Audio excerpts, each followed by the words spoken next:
الرحمن الرحیم.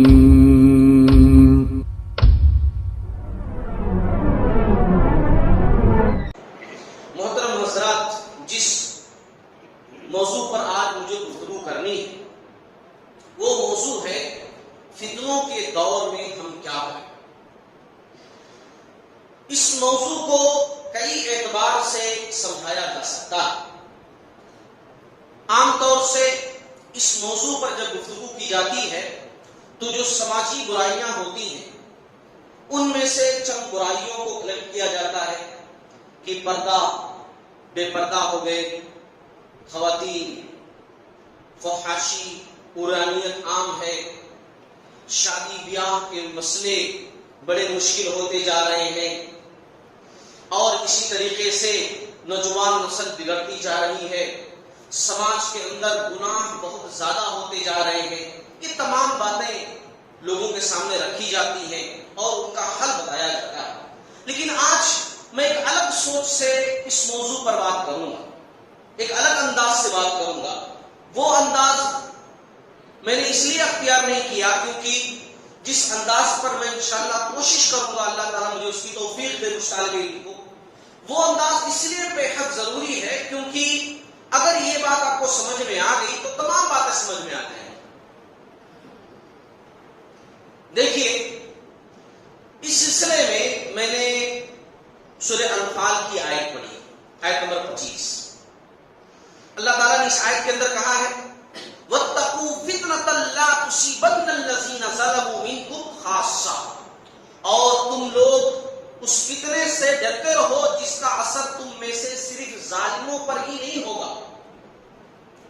ان فتنوں سے تم ڈرتے رہو کہ جن کا اثر صرف ظالموں پر ہی نہیں رہے گا، کہ صرف ظالموں تک محدود رہے گا، بلکہ سب کو اپنی لپیٹ میں لے لے گا. اور جان لو کہ اللہ کا عذاب آسان.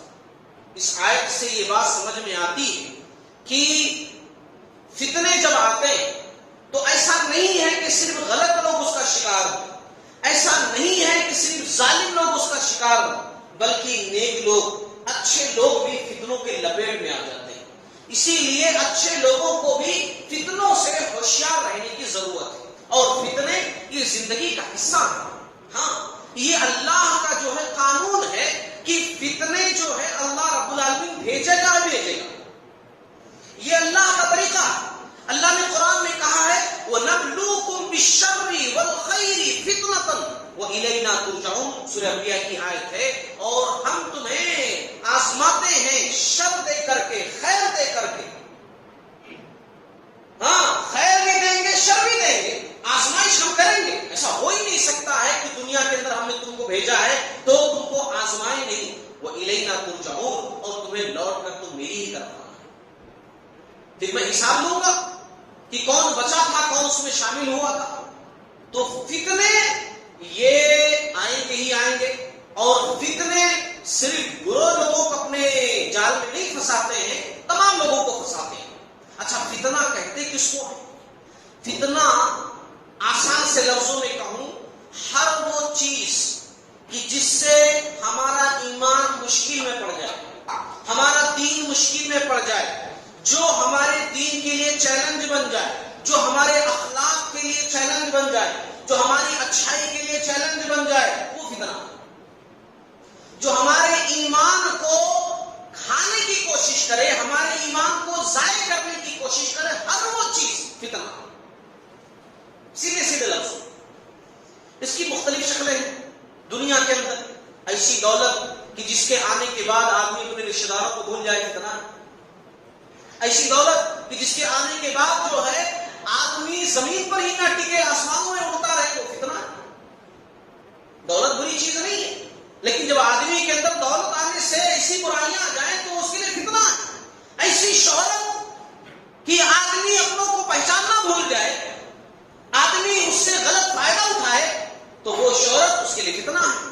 ایسی عورت کہ جس کے آنے کے بعد، جس کے ملنے کے بعد آدمی ماں باپ کے حقوق کو بھول جائے، اپنوں کے حقوق کو بھول جائے، اپنی آخرت، اپنی قبر کو بھول جائے، تو وہ عورت اس کے لیے فتنہ ہے. ایسا عہدہ، منصب کہ جس کے پانے کے بعد آدمی اکڑ کر چلنا شروع کر دے، آدمی کے اندر ایک الگ سا بدلاؤ آ جائے، آدمی ایسا سوچے کہ میں ہی ہوں تو وہ عہدہ و منصب اس کے لیے فتنہ ہے۔ ایسے حالات کہ جس میں اسلام پر عمل کرنا مشکل ہو جائے، نیکی کرنا مشکل ہو جائے، برائی کرنا آسان ہو جائے، ایسے حالات چاہے وہ انفرادی ہو چاہے وہ اجتماعی ہو، وہ سب فتنہ ہے۔ چاہے وہ اختلاف کی شکل میں ہو یا پھر خبندی کی شکل میں ہو، وہ تمام کی تمام چیزیں فتنہ ہیں، آزمائش ہے۔ آپ صلی اللہ علیہ وسلم نے فتنوں کے بارے میں پیشین گوئی کی، فتنوں کے بارے میں پہلے سے بتایا تھا آپ صلی اللہ علیہ وسلم نے، اور ایک دو مرتبہ نہیں، بار بار آپ صلی اللہ علیہ وسلم نے فتنوں کی نشاندہی کی کہ فتنے آئیں گے۔ آپ صلی اللہ علیہ وسلم نے چند فتنوں کے بارے میں کہا کہ میں نے نہیں دیکھا، بعد میں آئیں گے مگر آئیں گے۔ آپ صلی اللہ علیہ وسلم نے ان کی تشبیہ دی، آپ صلی اللہ علیہ وسلم نے ان کی مثالیں بھی دی ہیں۔ آپ صلی اللہ علیہ وسلم نے ایک حدیث کے اندر کہا بادروا بالاعمال فتنا کقطع لیل المسلم، کہ فتنوں کے آنے سے پہلے نیکیاں کرو، ایسے فتنے آئیں گے کہ جیسے رات کی مکمل تاریکی ہوتی ہے ایسے ہی تاریکی کی طرح فتنے آئیں گے۔ تاریکی میں جس طرح کچھ دکھائی نہیں دیتا ہے، فتنے ایسے ہوں گے تمہیں کچھ سجھائی نہیں دے گا، کچھ سمجھ میں نہیں آئے گا کیا کرو، ایسے فتنے ہوں گے۔ آدمی صبح کو مومن ہوگا لیکن شام ہوتے ہوتے ایسے کام کرے گا جو کافروں والے، شام کو مومن ہوگا تو صبح ہوتے ہوتے ایسے کام کرے گا جو کافروں والے۔ اتنے بھیانک فتنے ہوں گے کہ آدمی کا ایمان اتنی جلدی کھا لیں گے، آدمی کا ایمان اتنی جلدی ختم کر دیں گے۔ آپ صلی اللہ علیہ وسلم نے ایک حدیث کے اندر کہا بارش کے قطرے جس طریقے سے گرتے ہیں لگاتار، آدمی گن نہیں سکتا کہ 1 2 3 4 5 ایسے گنے نا تو گن نہیں سکتا بارش کے قطروں کو، ایسے فتنے گریں گے، ایسے فتنے رونما ہوں گے۔ آپ صلی اللہ علیہ وسلم نے کہیں فتنوں کی تشبیہ جھاڑو سے دی، ہاں جھاڑو سے دی ہے۔ آپ صلی اللہ علیہ وسلم نے کہا جس طرح ایک کاڑی نکل جاتی ہے تو ساری کاڑیاں نکلنی شروع ہو جاتی ہیں، ایسی ہی فتنے ہوں گے، ایک آیا تو دوسرا تیسرا چوتھا بار بار آتے جائیں گے۔ آپ صلی اللہ علیہ وسلم نے ایک مرتبہ یہ بھی کہا کہ ایسے فتنے آئیں گے کہ ہر آنے والا فتنہ پچھلے فتنے سے بڑا ہوگا۔ آدمی سوچے گا یہ سب سے بڑا، اس سے بڑا فتنہ کوئی نہیں، لیکن اس کے بعد جو آئے گا وہ اس سے بڑا ہوگا، ایسے فتنے ہوں گے۔ آپ صلی اللہ علیہ وسلم نے احادیث کے اندر فتنوں کے بارے میں لمبی چوڑی بات کی۔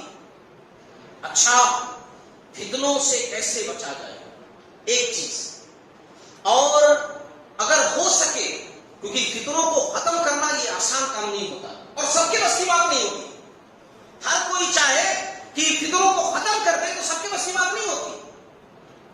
کوئی شخص بچ جائے کمال ہے، بس بچ جائے اس سے وہی کمال ہے، اور کوئی شخص بچے بھی اور صلاحیت ہے تو ختم کرنے کی کوشش بھی کرے جتنا ہو سکے اس سے، یہ اور اچھی بات ہے۔ تو دونوں چیزیں انشاءاللہ میں لے کر کے چلوں گا، دونوں باتیں ذہن کے اندر رکھیے میں جو گفتگو کر رہا ہوں کہ فتنوں کو کیسے بچا جائے فتنوں سے، اور دوسرا ہو سکے، مشکل ضرور ہے لیکن ہو سکے تو اس کو ختم کیسے کیا جائے، کیسے دور کیا جائے ان فتنوں کو۔ تو دیکھیے سب سے پہلی چیز جو بنیادی چیز ہے فتنوں سے بچنے کے لیے، ہم سمجھیں گے کیا یہ بھی کوئی چیز ہے، نہیں، بنیادی چیز وہی ہے۔ صحابہ کرام جو فتنوں سے بچتے تھے وہ اسی ہتھیار کا استعمال کرتے تھے جس کو ہم نے معمولی سمجھ رکھا ہے، اور وہ ہے کتاب اللہ اور سنت رسول صلی اللہ علیہ وسلم کو مضبوطی سے کام۔ فتنوں سے بچنے کا بہترین ہتھیار اللہ کی کتاب کو مضبوطی سے تھامنا۔ اب مضبوطی سے تھامنے کا مطلب ایسا پکڑ کر کے سینے سے لگائے رکھو بس یہ اللہ کی کتاب ہے، یہ قرآن ہے، یہ تو ہم کرتے رہتے ہیں، چنتے رہتے ہیں، نہیں، اس پر عمل کرنا، اس کو سمجھنا، عرش والے نے کیا تعلیم دی ہے، کس طرح لائف گزارنے کے لیے کہاں ہے وہ جاننے کی کوشش کرنا، رسول اللہ صلی اللہ علیہ وسلم کی تعلیمات کیا ہیں، ہر دور کے لحاظ سے ہر وقت میں کس طرح مسلمان کو رہنا چاہیے وہ دیکھنا، نہیں پڑھ سکتے، نہیں جان سکتے، جاننے والوں سے پوچھنا، فاسألوا اہل الذکر ان کنتم لا تعلمون، جاننا، سمجھنا، یہ ہے کتاب اللہ اور سنت رسول کو مضبوطی سے تھامنا۔ آج دینی طور پر بھی کتنے فتنے ہیں مسلمانوں کو لے کر، اندر کی بات میں کر رہا ہوں، کتنے فتنے ہیں۔ نماز ایک ایسی عبادت ہے ہر مسلمان ادا کرتا ہے نماز، مگر نماز کو لے کر کتنی آزمائشیں، رفع الیدین کرنا نہیں کرنا، آمین کہنا نہیں کہنا، امام کے پیچھے سورۃ الفاتحہ پڑھنا نہیں پڑھنا، یہ کرنا وہ کرنا، مسلمانوں کو لے کر بات میں کر رہا ہوں، اندرونی خدشات کی بات میں کر رہا ہوں، اندرونی اختلافات کی بات میں کر رہا ہوں۔ ان فتنوں سے اگر بچنا، وہ فلاں مولوی صاحب ایسا کہہ رہے ہیں، فلاں مفتی صاحب ایسا کہہ رہے ہیں، وہاں گئے نماز پڑھنے کے لیے تو میں ایسا دیکھا، وہاں گیا تو ایسا نہیں ویسا کر رہے تھے، کافی سوال ذہن کے اندر آتے ہیں۔ کیسے حل ہوں گے؟ یہی کتاب اللہ اور سنت رسول صلی اللہ علیہ وسلم کو مضبوطی سے تھامنے سے۔ آپ صلی اللہ علیہ وسلم نے یہی تعلیم دی۔ آپ صلی اللہ علیہ وسلم نے کہا علیکم بسنتی، دیکھو میرے بعد تم لوگ بڑے اختلاف دیکھو گے۔ نبی نے اپنی زندگی میں پیشن گوئی کی، میرے بعد بہت اختلاف دیکھو گے، ان اختلافات کے دور میں، ان اختلافات کے حالات میں تمہیں کرنا کیا ہے؟ فعلیکم بسنتی، میری سنت کو مضبوطی سے پکڑنا۔ عضوا علیہ بالنواجذ، آپ صلی اللہ علیہ وسلم نے الفاظ استعمال کیے، یہ داڑھ والے دانتوں سے پکڑنا۔ یہ دانت سے اگر کوئی آدمی کوئی چیز پکڑتا ہے نا تو مضبوطی سے نہیں پکڑا جاتا، چھوٹ جاتا، دانت ٹوٹ بھی سکتا، نکل بھی سکتا، مگر یہ والے سے پکڑنے سے ہے نا، کبھی ہڈی چبانا ہو تو یہ والے سے نہیں چباتے، ہے نہیں، یہاں لے کر کے جاتے۔ کوئی مضبوط چیز کرنی ہو تو یہاں لے کر کے جاتے ہیں۔ آپ صلی اللہ علیہ وسلم نے کہا عضوا علیہ بالنواجذ، مضبوط، یعنی آپ صلی اللہ علیہ وسلم کا مطلب کیا تھا؟ مضبوطی کے ساتھ پکڑنا، ایسا پکڑنا کہ چھوٹنے نہ پائے۔ کوئی ایرا غیرہ آئے اور کہے نہیں نہیں قرآن حدیث تو بات کی بات ہے، امام صاحب کو دیکھو، چھوٹنے نہ پائے۔ علیکم بسنتی، میری سنت دیکھنا، وسنت الخلفاء الراشدین، اور میرے ہدایت یافتہ جو خلیفہ ہیں ان کی سنتوں کو دیکھنا، انہوں نے کیا کیا ہے یہ کرنا، جو میں نے کیا میرے دور میں ہوا، جو ان کے دور میں ہوا اس کو دیکھنا۔ وَإِيَّاكُمْ وَمُحْدَثَاتِ الْأُمُورِ، اور ہاں دیکھنا دین میں نئے نئے کاموں سے بچنا، جو میں نے نہیں کیا، جو میں نے کرنے کا حکم نہیں دیا، میرے امتیوں کاموں سے بچنا۔ فَإِنَّ كُلَّ مُحْدَثَةٍ بِدْعَةٍ، کیونکہ ہر نئی چیز دین کے اندر بدعت ہے، وہ کل بدعۃ ضلالہ، اور ہر بدعت گمراہی، اور ایک دوسری حدیث کے اندر ہے وَكُلَّ ضَلَالَةٍ فِي النَّارِ، اور ہر گمراہی جہنم میں لے کر جانے والی۔ کہ آپ صلی اللہ علیہ وسلم نے اختلافات اور اس قسم کے فتنوں سے بچنے کا راستہ پہلے بتا دیا۔ ایک حدیث کے اندر تو آپ صلی اللہ علیہ وسلم نے کہا، صحیح الجامع کی حدیث ہے، آپ صلی اللہ علیہ وسلم نے کہا ترکت فیکم شیئین، میں تم میں دو چیزیں چھوڑے جا رہا ہوں، میں جا تو رہا ہوں مگر دو چیزیں چھوڑے جا رہا ہوں، لن تضلوا بعدہما، اگر تم ان کو مضبوطی سے پکڑے رکھو گے کبھی گمراہ نہیں ہوگے۔ دو چیزیں چھوڑے جا رہا ہوں، کتاب اللہ و سنتی، ایک اللہ کی کتاب ہے، دوسری میری سنت، ان دونوں کو پکڑے رکھو گے گمراہ نہیں ہوگے۔ وَلَن يَتَفَرَّقَا، اور یہ دونوں چیزیں جدا نہیں ہوں گی۔ کوئی شخص کہے نہیں خالی قرآن میں جو لکھا ہے اس کو مانو کامیاب ہو جاؤ گے، غلط۔ کوئی کہے نہیں بھائی قرآن بڑا مشکل ہے، حدیث خالی دیکھ لو کافی ہے، غلط۔ یہ دونوں چیزیں ساتھ میں، آپ صلی اللہ علیہ وسلم نے کہا وَلَن يَتَفَرَّقَا، اور یہ دونوں چیزیں جدا نہیں ہوں گی، حَتَّى يَرِدَ عَلَيَّ الْحَوْض، یہاں تک کہ میرے پاس حوض پر آئے، یہ جدا نہیں ہوں۔ تو یہ جو فتنے ہیں ان سے بچنے کا ایک راستہ یہ ہے کتاب اللہ اور سنت رسول صلی اللہ علیہ وسلم کو مضبوطی سے تھامنا، اور اسی طریقے سے علم حاصل کرنا، علم، ہاں، کیونکہ علم جب حاصل ہوتا ہے نا تو علم سے جہالت ختم ہو جاتی ہے۔ آدمی بیوقوف کب بنتا ہے؟ آدمی گڈھے میں کب گرتا ہے؟ جب اس کی جانکاری نہ ہو، اور جب آدمی کے پاس جانکاری ہو تو پھر گرے گا جا کر، تب نہیں گرے گا۔ اسی لیے علم حاصل کرنا چاہیے، اب وہ دین کا علم ہو وہ بھی حاصل کرنا چاہیے، دنیا کا علم ہو وہ بھی حاصل کرنا چاہیے، علم حاصل کرنا چاہیے، سمجھداری حاصل کرنی چاہیے۔ اور ایک بات بتا دو، قرآن میں اللہ نے کہا وَمَن يُؤْتَ الْحِكْمَةَ فَقَدْ أُوتِيَ خَيْرًا كَثِيرًا، اور جس کو حکمت دیا گیا، فہم، سمجھداری جس کو دی گئی، تو اس کو سمجھ لیجیے خیر کا بہت بڑا حصہ دے دیا گیا، بہت خیر اس کو دے دیا گیا، بہت خیر دے دیا گیا۔ اب حالات کے اوپر اگر بات کرو اس ٹاپک کو لے کر کے، اس بات کو لے کر کے کہ علم حاصل کرنا چاہیے، آج کل کیا چل رہا ہے سماج کے اندر؟ سماج کے اندر کیا چل رہا ہے؟ یونیفارم سول کوڈ ہے نا، بہت زیادہ چل رہا ہے۔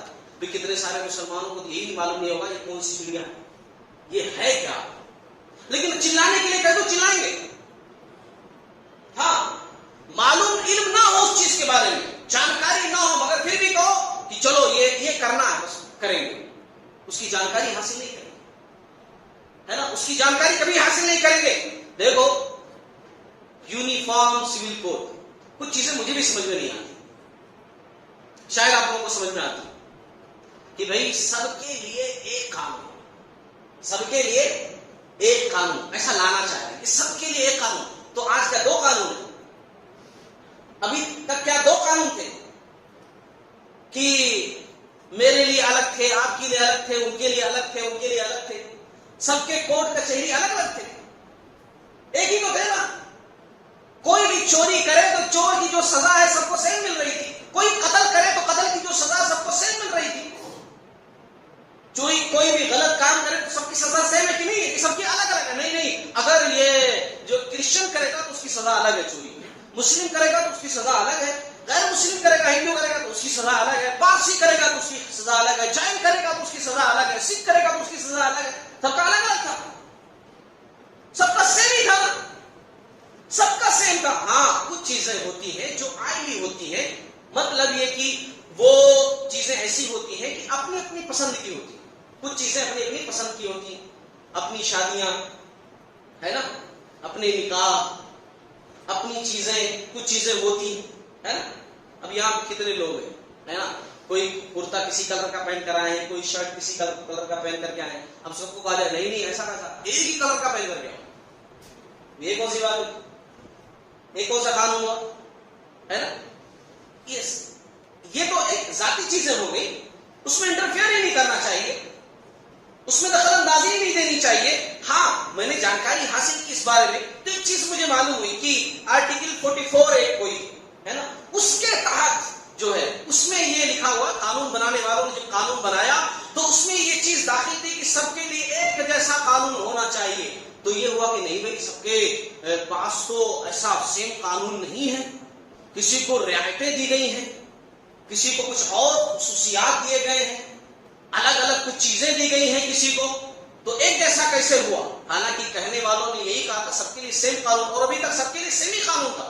ہاں کچھ چیزیں ایسی تھی جو اپنی اپنی پسند کے حساب سے تھی، اور وہ مٹانا بڑا مشکل ہے. مستقبل میں کیا ہوتا اللہ بہتر جانے، لیکن ایسی چیزیں کرنا بڑا مشکل ہے کہ سب کے رسم و رواج، ریت رواج، شادی بیاہ کو ایک جیسا بنا دیا جائے. ممبر کی بات ہے، ممبر سے بات میں کہہ رہا ہوں، شاید کچھ زیادہ ہو جائے لیکن کہنا ضروری ہے. کہیں جو ہے راوڑ کو جلاتے ہیں، کہیں راوڑ کو مانتے ہیں. کہیں انڈیا کی بات کروں، کہیں ایسا ہوتا ہے کہ بھانجی سے ماموں شادی کر سکتا ہے. ہاں میں انڈیا کی بات کر رہا ہوں، اپنے دیش کے اپنے ملک کی بات میں کر رہا ہوں. ہاں باقاعدہ بہن سمجھتی ہے کہ بھائی میرا جو ہے وہ میری بیٹی سے ہی شادی کرے، اس کا حق بنتا ہو، کہتی نہیں بھائی میری بیٹی سے تم کو شادی کرنی پڑے. اور کہیں غیر مسلموں کے اندر ہی کہیں باقاعدہ ایک دم ہاں بھانجی سے شادی کرنا بہت بڑا پاپ مانا جاتا ہے نا. کہیں کچھ تہوار مناتے ہیں، کہیں کچھ تہوار مناتے ہیں، سب الگ الگ رسم و رواج ہے، ریت رواج ہے، اور سب کو ایک جیسا کر دینا، نہیں تم ایسا نہیں کر سکتے، تم ویسا نہیں کر سکتے. یہ بڑی مشکل چیز ہے. کرنے والوں نے کیا ہے، اس لیے شاید جو میرے ذہن میں بات آتی ہے کہ اس کے پیچھے دو مقصد ہوتے ہیں. ایسی چیزوں کو چھیڑنا، ایسی چیزوں کو کرنا، دو مقاصد ہوتے ہیں. خاص طور سے آپ لوگ ان باتوں کو سنیے گا. میں اس جز میں کہ علم حاصل ہونا چاہیے ہر چیز کا، اس ٹاپک میں یہ بات اس لیے ذکر کر رہا ہوں تاکہ علم ہو آپ لوگوں کو. دو مقصد ہوتے ہیں کہ ایک تو یہ کہ ایسی چیزیں چھیڑ کر کے ان کے اپنے مقاصد ہوتے ہیں، پرانے مقاصد، ان کے ذریعے سے کچھ کرنا مشکل ہو گیا، وہ چیزیں ختم ہو چکی ہیں، کچھ نیا ہونا چاہیے جس سے لوگوں کو اپنے فیور پہ لایا جا سکے. تو آپ کو بے چین کر دیا جائے ہے نا، آپ بے چین ہو جائیں، چلانا شروع کر رہے نہیں ایسا نہیں، روڈ پر نکل آئے، جام کر دیں، یہ کریں وہ کریں، ہے نا. یہ مقصد ہوتا ہے بے چین کر دینا اور کہنا لوگوں سے ان کو بہت کچھ مل رہا تھا، ان کو بہت کچھ مل رہا تھا، اب نہیں ملے گا. ایک مقصد تو یہ کہ آپ بے چین ہو جائیں، آپ سے کہا جائے بھائی واٹس ایپ پر ایسا میسج کرو کہ پورا جام ہو جائے، حالانکہ اس سے کچھ ہوتا جاتا نہیں، اللہ کہ قانون کی طرف سے کچھ رہنمائی ملے. اور دوسرا مقصد ایسی چیزوں کا یہ ہوتا ہے کسی اور کو خوش کیا جائے کہ دیکھو ہم دیکھو تمہارا کتنا خیال کر رہے ہیں، ان کو ہم اتنا پریشان کر کے رکھے ہیں، تمہاری محبت میں ان کو پریشان کر کے رکھے ہیں، ان کو پریشان کر کے ہم نے رکھا ہے. اور وہ دوسرے لوگ سمجھ رہے ہاں واقعی میں ان کو بہت کچھ مل رہا. کیا مل رہا تھا بھائی؟ 4 شادیاں کر لے رہے تھے، ہے نا. ان کو مل جا رہا تھا کہ 4 شادیاں، کتنے سارے لوگ بیٹھے ہیں، کتنے لوگ 4 شادیاں کیے بھائی؟ ان کو 4 شادیاں کرنے کو مل جا رہی تھی اجازت، اس لیے نہیں ملنا، ہم جو ہے یہ سب ختم ہی کر دی. میری تمام باتوں کا خلاصہ یہ ہے جو میں نے گفتگو کی ہے نا، تمام باتوں کا خلاصہ یہ ہے، کہیں ایسا نہ ہو کہ بغیر علم کے، بغیر نالج حاصل کیے ہوئے ہم کچھ ایسا کریں کہ جو دشمن چاہتا تھا ہم ویسا کریں، اس کے پلان کا حصہ بن جائیں ہم، اس نے جو ایکشن لیا اس کے ریئیکشن میں ہم جو کچھ کریں وہ اپنے گھر میں بیٹھ کر کے ہنسے، دیکھو ہم تو پلان ہی ایسا کیا، دیکھو تو وہ چل رہا ہے، دیکھو کیسا کر رہے ہیں، دیکھو، اور اس سے اس کی بن جائے، وہ جو چاہتا ہے وہ اس کو حاصل ہو جائے۔ تو کسی کے پلان کا حصہ مت بنے۔ میں اس پر کچھ نہیں کہوں گا کہ آپ کریں کیا نہ کریں، لیکن سوچ سمجھ کر کام کریں، سوچ سمجھ کر کام کریں۔ فتنے ہیں، فتنے آتے رہیں گے، مگر ان کو ختم کرنے کے لیے علم کا ہونا بہت ضروری ہے، فہم اور سمجھداری کا ہونا ضروری ہے۔ جلد بازی نہ کر کے، کسی چیز کو سمجھ کر کے اور دوسرے لوگوں سے، جانکار لوگوں سے سمجھ کر کے پھر اس کے بعد کچھ کرنا، وہ بہتر ہے، وہ اچھا ہے۔ اچھا، اب کچھ چیزیں میں اور مختصراً ذکر کر دوں کہ دیکھیے، فتنوں کے دور میں ایک چیز ہم یہ کریں، اگر ہم اپنی طور سے فتنوں کو ختم کرنے کے لیے کچھ نہیں کر سکتے تو کم سے کم یہ کریں، کسی فتنے کا حصہ نہ بنے، بس اپنے آپ کو بچا لیں، ہر شخص اپنے آپ کو بچا لیں، فتنوں کا حصہ ہم نہ بنیں، اپنے آپ کو فتنوں سے بچا لیں، چاہے وہ عہدے کا فتنہ ہو، چاہے وہ دنیا کی کسی بھی چیز کا فتنہ ہو، اپنے آپ کو بچا لیں۔ میں بہترین مثال دوں گا، جب صحابہ کرام کے دور میں فتنے رونما ہوئے کہ یہ خلیفہ وہ خلیفہ، کچھ لوگ امیر معاویہ رضی اللہ تعالی عنہ کا سپورٹ کر رہے ہیں، کچھ لوگ حسن رضی اللہ تعالی عنہ کا سپورٹ کر رہے ہیں، اور یہودی لڑوا رہے ہیں، یہودی سازشیں ہو رہی ہیں۔ ایسے وقت میں کیا کیا حسن رضی اللہ تعالی عنہ؟ کیا کیا تھا؟ یاد کرو کیا کیا تھا۔ ان عہدوں کی جنگ میں حسن رضی اللہ تعالیٰ عنہ نے کہا تھا مجھے عہدہ ہی نہیں چاہیے، فتنہ ختم۔ اور آپ صلی اللہ علیہ وسلم نے یہی پیشن گوئی کی تھی ایک مرتبہ کہ یہ میرا بچہ بچپن میں، یہ میرا بچہ ہے، میرا بیٹا، نواسے کو کہا تھا یہ میری اولاد، یہ سردار ہے، دو مسلمان گروپوں میں صلح کروائے گی میری اولاد۔ حسن رضی اللہ تعالیٰ عنہ کو آپ صلی اللہ علیہ وسلم نے کہا، اور انہوں نے وہی کیا بڑے ہو کر کے وہ فتنے کو ختم کرنا چاہا کہ بھائی دیکھو فتنہ کس لیے ہے، کچھ لوگ مجھے بنانا چاہ رہے ہیں، کچھ لوگ ان کا بنانا چاہ، ہم کو چاہیے نہیں، آپ ہی اکیلے بن جاؤ، ختم، فتنہ ختم۔ تو عہدوں کی جنگ میں آج کتنے جماعتیں ٹوٹ رہی ہیں، صرف عہدوں کی جنگ میں، طاقت کی جنگ میں، منصب کی جنگ میں لوگ پیچھے ہٹ جائیں، ہم کو چاہیے نہیں بھائی، ضرورت ہی نہیں ہے، ختم، تم ہی بن جاؤ، سنبھالو اچھے طریقے سے، ہم آپ کا ساتھ دیں گے، فتنہ ختم۔ بڑی اچھی چیز ہے۔ اللہ کے نبی صلی اللہ علیہ وسلم کی حدیث سناؤں آپ لوگوں کو، آپ صلی اللہ علیہ وسلم نے کہا، صحیح بخاری سے مسلم کی حدیث ہے، ان قریب فتنے ہوں گے جن میں بیٹھنے والا شخص کھڑے ہونے والے شخص سے بہتر ہوگا۔ ہاں، فتنے ہوں گے، بیٹھنے والا شخص کھڑے ہونے والے سے اچھا ہوگا۔ یہ جو بیٹھا ہوا ہے یہ اچھا ہے، تو اس سے جو کھڑا ہوا ہے اچھا۔ کھڑا ہونے والا شخص چلنے والے سے بہتر ہوگا، چلنے والا شخص دوڑنے والے سے بہتر ہوگا، یعنی جو شخص جتنا زیادہ دامن بچائے گا وہ اس کے لیے بہتر ہوگا، اور جو شخص ان فتنوں کی طرف جھانکے گا اس میں پڑ جائے گا۔ جتنی زیادہ دوری اختیار کرے گا ان فتنوں سے، اپنے آپ کو سیو کر لے گا، اتنا ہی اچھا اس کے لیے ہوگا۔ اور اسی طریقے سے ہم فتنوں کے دور میں یہ کریں کہ تقوی اختیار کریں، تقوی اختیار کریں، دو چیزیں خاص طور سے، تقوی اختیار کریں اور فرصت کے لمحات میں اپنے آپ کو مشغول رکھیں اچھے کاموں میں، تقوی اختیار کریں، کیونکہ وَمَن يَتَّقِ اللَّهَ يَجْعَلْ لَهُ مَخْرَجًا، جو تقوی اختیار کرتا ہے اللہ تعالیٰ ہر مشکل سے نکلنے کا راستہ اس کے لیے بنا دیتا ہے۔ تقوی بڑی اہم چیز ہے، اللہ کا ڈر۔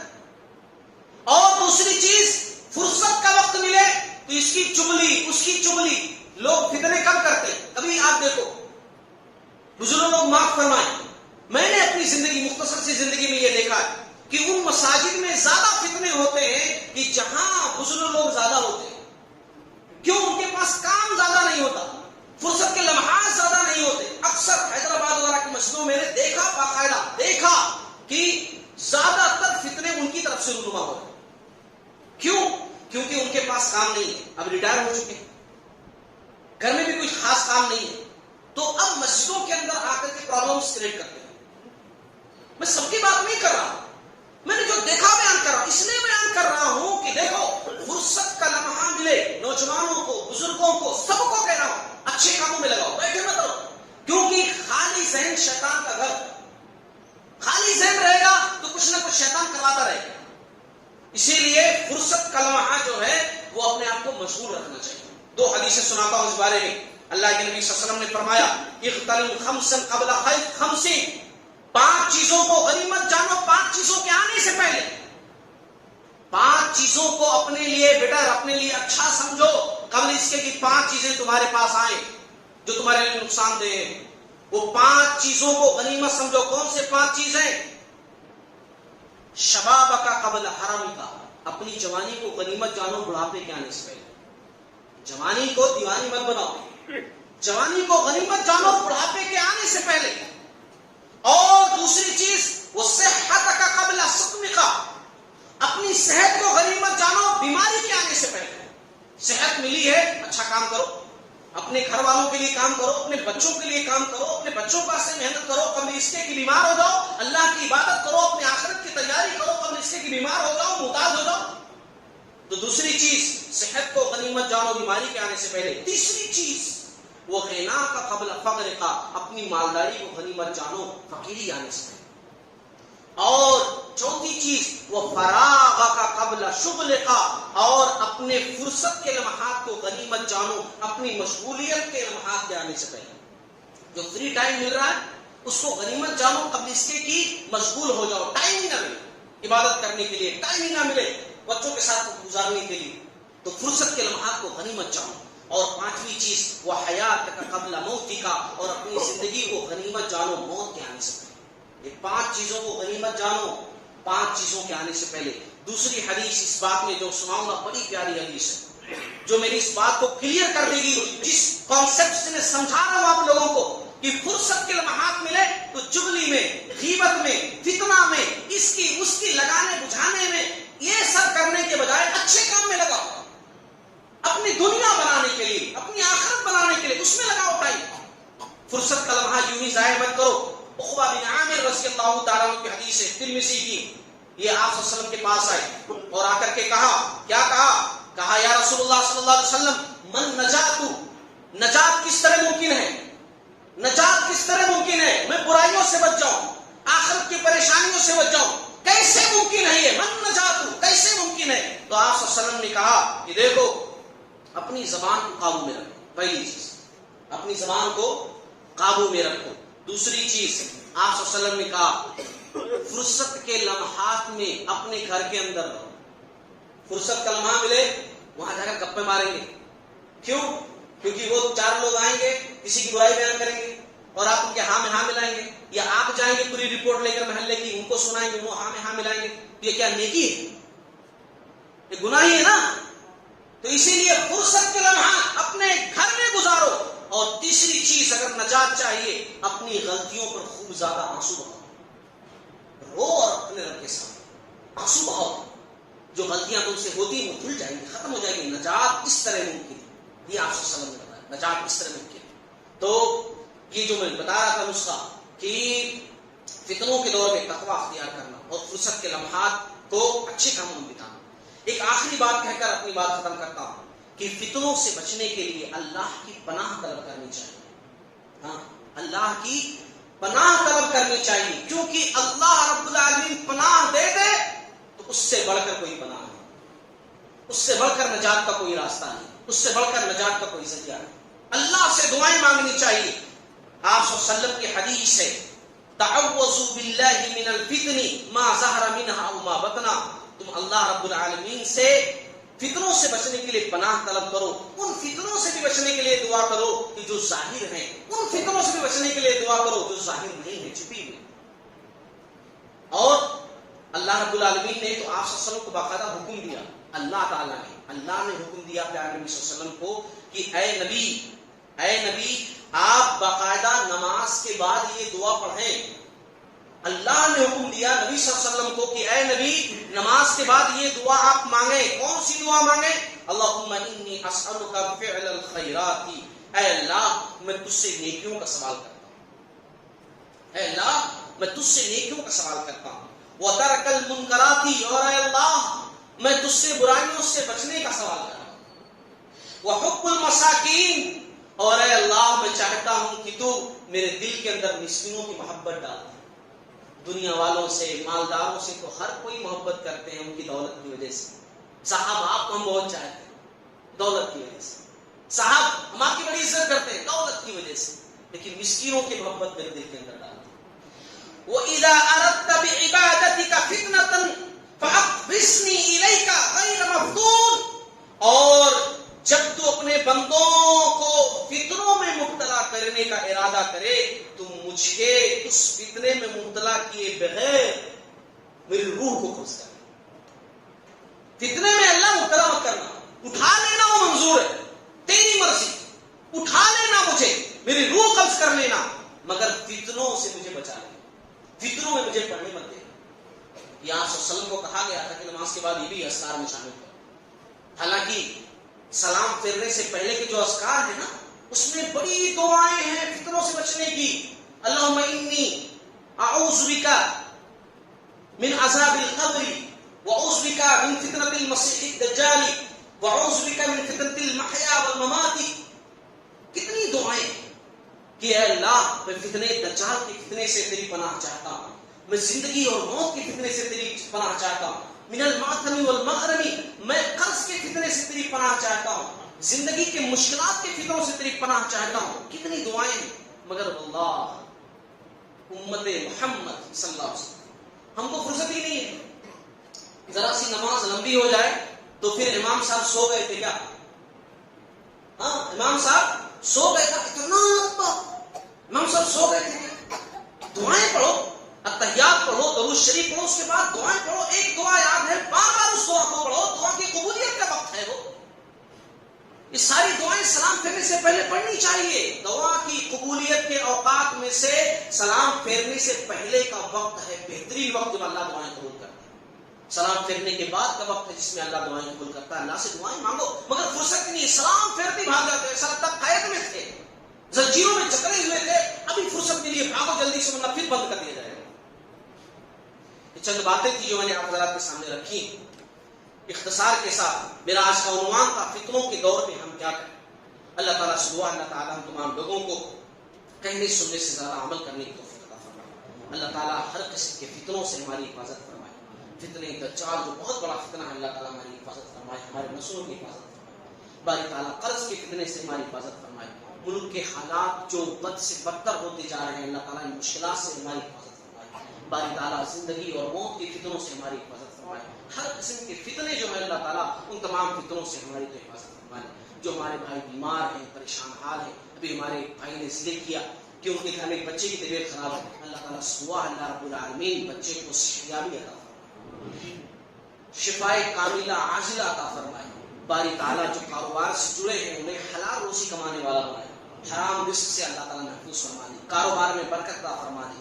جو کاروبار کی سوچ رہے ہیں ہمارے نوجوان، ہماری قوم کے لوگ، باری تعالیٰ انہیں جلد سے جلد بہترین کاروبار سے جوڑ دے، انہیں حلال روزی کمانے والا بنا دے. باری تعالیٰ ہم جو چیزیں تجھ سے مانگتے ہیں وہ بھی عنایت فرما دے.